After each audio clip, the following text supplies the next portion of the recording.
everybody, as the title of the video suggests, we're talking about animals like this today. This is your ball python. This would be considered a normal ball python. They're found in West and Central Africa. They get anywhere from 3 to 5 feet, with females being the larger of the two. They can live up to 30 years in captivity and are relatively simple to take care of.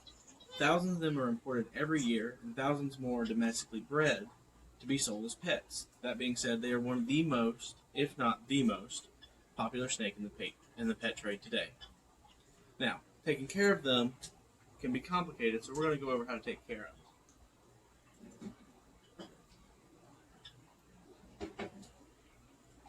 To start out with, a young hatchling ball python would be good in a 10-gallon tank. Now, most breeders keep them in a rack system like what you see here next to me, but for the individual with a simple one snake, this would be the best thing to go with.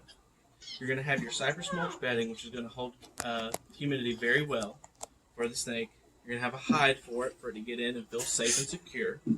You're going to black out 3 sides of the tank so that it doesn't feel like it's exposed to everyone else. And you're going to have your heat source. This heat mat will stay on 24/7 as long as the snake is in the tank.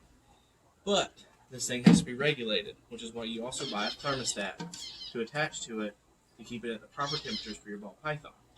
Now, as far as proper temperatures go, you want on the hot side of your tank, where your ball python's going to be around 88 to 95 degrees.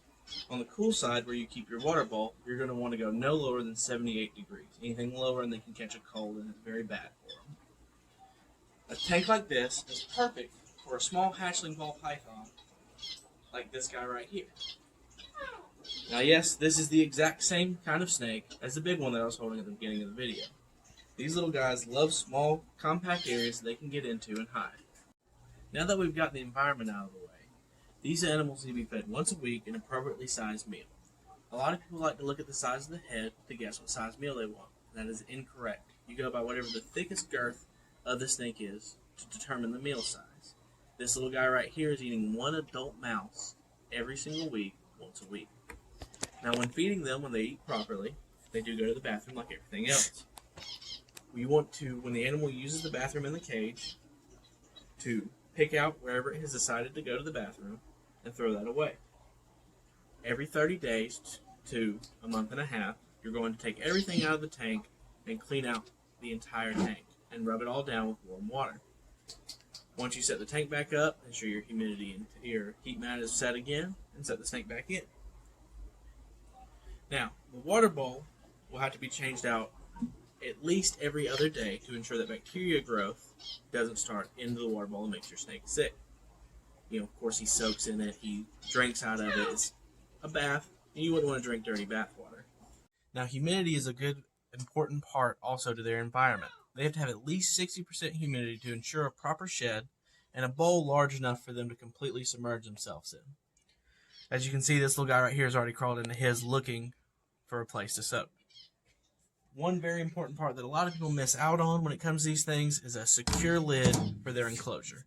Believe it or not, even though he's not as long as his cage is tall, he very well can climb right out of it. So you always want to secure your lid with 2 clips to hold it in to make sure he doesn't escape. Overall, ball pythons are a great starter pet for anyone who has never had a snake before. The reason that they're so popular. They're simple to take care of, they're good eaters, and they come in a variety of colors and patterns that we'll talk about in our next video. The 2 you see here are just your standard normals. Thanks for tuning in.